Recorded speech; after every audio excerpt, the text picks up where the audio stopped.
Je vais expliquer le savoir réel qui pique.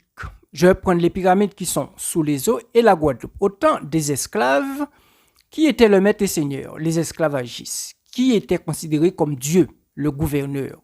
Eux décidaient, c'est tout. Eux décidaient de quelle autorité? L'autorité du roi. Le roi décidait, c'est tout. Il y a quelqu'un qui peut dire quelque chose? C'est le roi, il décide comme il veut. Maintenant, le savoir, je vais monter plus haut. Je vais prendre Seigneur et roi et d'autres titres. Monsieur Obenga a lu les incantatoires qui va faire que vous allez être divinisé. Vous allez être divin, divine. On va prendre ou votre prénom ou votre nom. On va le lier par incantatoire à un être qui a un pouvoir supérieur qui a été prouvé chez les anciens.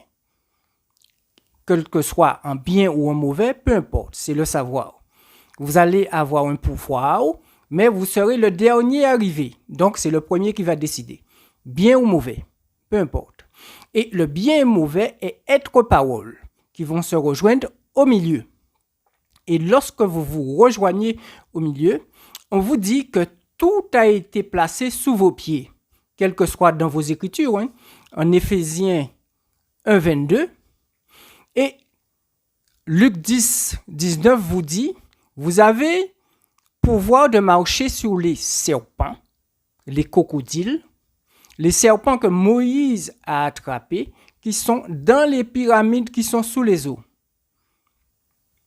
Il faut bien comprendre, les pyramides qui sont sous les eaux servent de témoignage que dans la spiritualité invocatoire, quel que vous soyez bien ou mauvais, vous avez tout est sous vos pieds, à moins que vous alliez les chercher, les invoquer.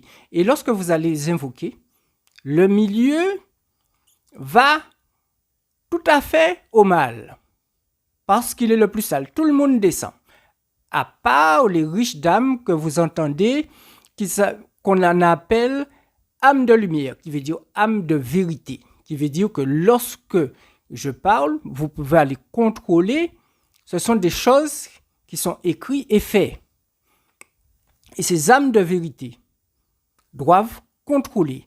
Et ces âmes de vérité, lorsqu'ils regardent le soleil qui est sur leur tête, lorsque eux dorment, ils doivent voir ce même soleil qu'on appelle le palais de lumière au céleste invisible de leurs yeux intérieurs.